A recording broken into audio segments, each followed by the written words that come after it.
Get real. At this point, a lot of people are going to have a nasty wake-up call. Previously, I talked about identifying your life's objective. This is a very exhilarating process because, as I've mentioned previously, it's too easy to live your life like a lost person. You think you have a purpose. You think you are trying hard. You are being a mature and responsible adult. But it turns out that despite how hard you try and how much you plan and how seemingly focused you are, you end up going around in circles. This, of course, is due to the fact that you don't really have a grand objective. Previously, you zeroed in on the grand objective of your life. You zeroed in on what you want your life to produce. Think of it this way. When people show up at your funeral and they see your body in a box, what would you want people to think about the life you lived? Would you like them to say that he or she was a kind person, or he or she helped a lot of people, or he or she revolutionized the world or discovered something? Think about those things. This should form your grand objective because you're using other people's impressions of you as some sort of an objective mirror for what you think you want for yourself. Now, if that seems clear enough, here's a monkey wrench. You have to ask yourself, are my grand objectives really mine? I know this seems kind of a bit of a letdown because, after all, previously, we talked about the great revelation of your life's meaning or central focus. However, we can't do this blindly. We can't just say, because I do have this grand objective, then that's all I need to focus on. Well, there's another level of analysis. You have to ask yourself, is it really mine, or did I just pick it up from somebody else? This is not an easy process to go through. It actually requires some preliminary steps. Do a memory detox. A lot of people think they have grand objectives because they have certain memories of the past that lead to these objectives. Maybe you remember telling your mom that when you grow up, you'll be an attorney, a doctor, or a politician. Maybe you told your dad that when you become a grown-up, you'll be a professional athlete. These are heartwarming when people say them now, but are they based on the truth? Do a memory detox. In other words, when you say your grand objective to yourself, think of past memories that this triggers. Zero in on one memory and ask yourself, did this really happen? Now, if the answer is yes, you're going to analyze it some more. But if the answer is no, then you need to start having second thoughts about your grand objective. This might be an assumed memory. You don't want to build a house on a foundation of sand. Now, assuming that memory is actually based on facts and things did happen, ask yourself, am I exaggerating things? You have to remember that people say stuff all the time, but what we choose to remember might actually be quite different from what actually took place. Ask yourself, do I remember this correctly, or is this exaggerated? Am I blowing things out of proportion? Again, if this is the case, then you need to be suspicious of your grand objective. It might be based on fiction or exaggeration. Neither of these is good. If it isn't exaggerated, ask yourself if there are missing pieces of the memory. If this is the case, then be very suspicious. You might be filling in the memories to produce a certain mental state that you are looking for. This usually happens in cases of abuse. Whether mental or physical, they kind of work the same. It was so traumatic that you only remember in fragments. You have to detoxify your memory. Finally, if your memory is based on fact, ask yourself, is this the only interpretation? Are there any other grand objectives I can derive from this memory? Please don't get me wrong. I'm not saying that you are not entitled to your personal grand objective. I'm not trying to rob you of your big dreams. However, all I'm doing is walking you through the process of realizing what your grand objectives rest on. Are they real memories, or are you exaggerating them?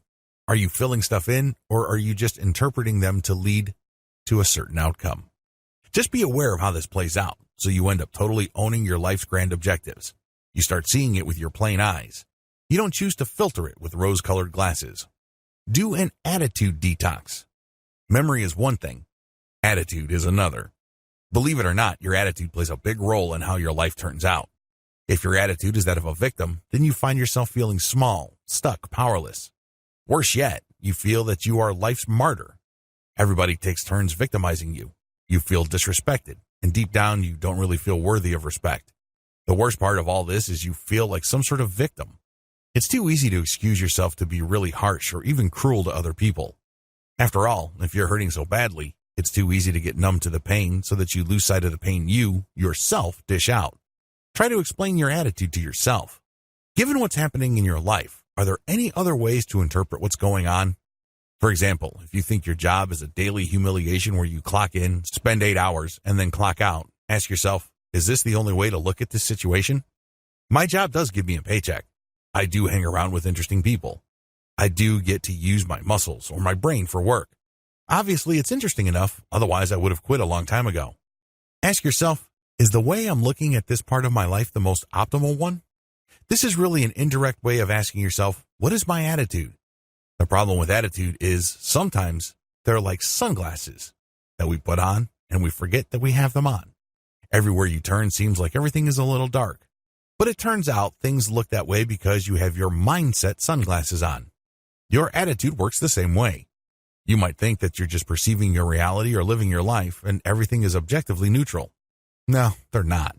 Everything you perceive from the outside world is filtered through the prism or lens of your attitude. Believe it or not, if you change your attitude, the world's appearance and your perception of your world starts to change. You can either look at the end of the tunnel as the beginning of freedom, or you could look at that light at the end of the tunnel as a train headed your way. These are two totally different things, courtesy of differences in attitude. I need you to do an attitude detox. I want you to take off your lens or filter and look at what's going on in your life in the most objective way possible. Is it really that bad? Are your relationships really that poisonous? Is your childhood really that messed up? Oftentimes, the limitations that we feel hold us back and drag us down are actually chosen. They're not chosen by other people, mind you. You chose them. You wear those invisible shackles by choice. Reclaim your power to choose. You have to understand that your life is a choice. I hate to break it to you.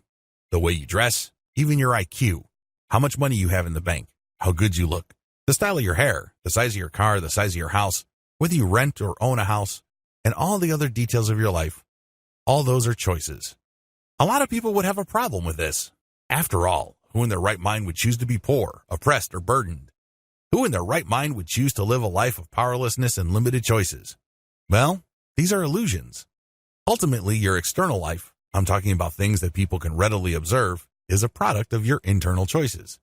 If you start choosing internal realities differently, sooner or later they will bubble up to the surface. It's not going to happen overnight, but these changes are undeniable as long as they're consistent. As long as your mind has totally shifted direction, sooner or later your thoughts will be manifest in the reality you live. You start dressing differently. You start talking about different things. You start expressing a different kind of attitude. Sooner or later, you start behaving differently. As I keep saying throughout all my trainings, the world doesn't care about your feelings. It really doesn't care at all about your emotions. The world doesn't care that you have certain emotional issues, and that's why you're 50 pounds overweight. All the world sees is that you have extra weight. The world doesn't know nor care that you are scared of certain things, and that's why you have the job that you have, and it pays very little. All it sees is a person making very little money. That's why it's really important to reclaim your power to choose, because ultimately, if you want your life to change and produce certain outcomes, these will all flow from your internal choices. This is why it's really important to make those internal choices. There are only really 3 questions that you need to wrap your mind around. What are your ideals? What are your values? Does everything line up? Only you can answer these questions. Everybody is different. Some people are content with a few bucks and food on the table. Other people want to travel. They want to learn all they can learn. They want to experience the very best that life has to offer. Others like challenges. They like adventure. They like to discover new worlds. Again, everybody is different. But what's important is that you are mindful of what you want for yourself. What's important is that you have a clear idea of what your purpose is. Unfortunately, when you think that you have a grand objective, chances are you picked this up somewhere. It's not unusual for children to live the lives of their parents. It's not unusual for children to inherit the conflicts and frustrated ambitions of their parents. I'm telling you, life is too short for that. You shouldn't live your life for your parents. You should live your life for yourself. They had their chance. Let that go. Focus on what makes sense to you. This is your purpose.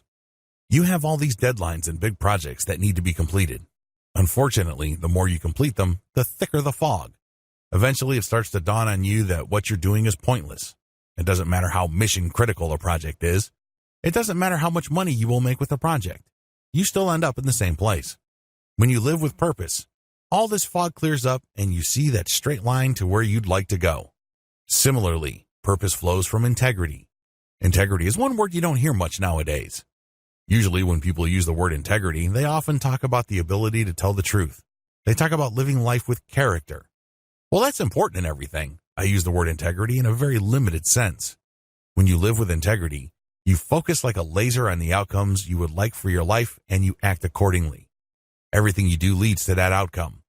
That is a life of integrity because your actions line up with your ideals, your values, and your grand objectives.